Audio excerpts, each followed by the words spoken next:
século XVII, o filósofo, matemático e físico francês René Descartes acreditava que a matéria se caracterizava pela extensão, ou seja, por possuir comprimento, largura e profundidade. Já Newton considerava a matéria algo mais complexo.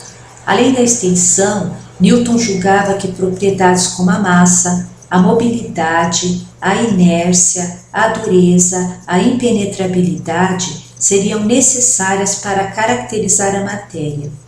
Dentre todas estas propriedades, Newton julgava mais importante a massa. Uma vez que a massa é uma das propriedades mais importantes da matéria, torna-se fundamental saber como massa e força se relacionam. Para tanto, supõe uma experiência em que o mesmo corpo seja submetido à ação de forças diferentes. Experiências como esta mostram que existe uma relação de proporcionalidade entre as forças aplicadas e as acelerações adquiridas pelo corpo em cada caso. Isto é, quando a força aplicada aumenta, a aceleração também aumenta. A equação que expressa esta relação de proporcionalidade entre a força aplicada ao corpo e a aceleração adquirida é F igual a K vezes A, onde K é uma constante de proporcionalidade, e esta constante não depende da força aplicada ao corpo, pois a razão F sobre A permanece constante, qualquer que seja a força aplicada a ele.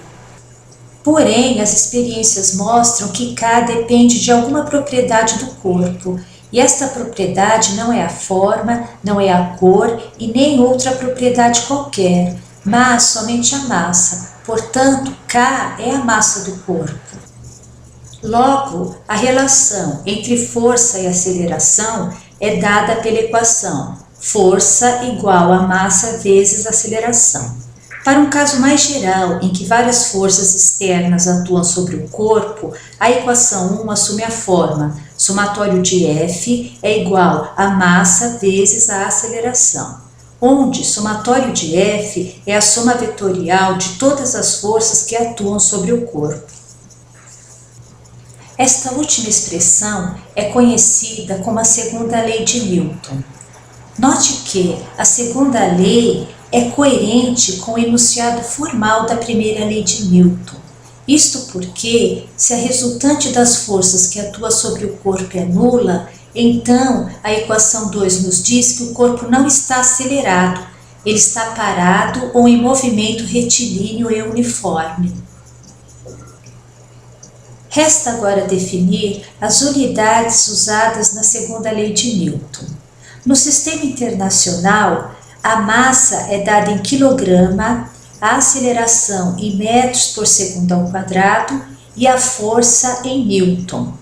No sistema CGS, a massa é dada em grama, a aceleração é dada em centímetros por segundo ao quadrado e a força é dada em dina.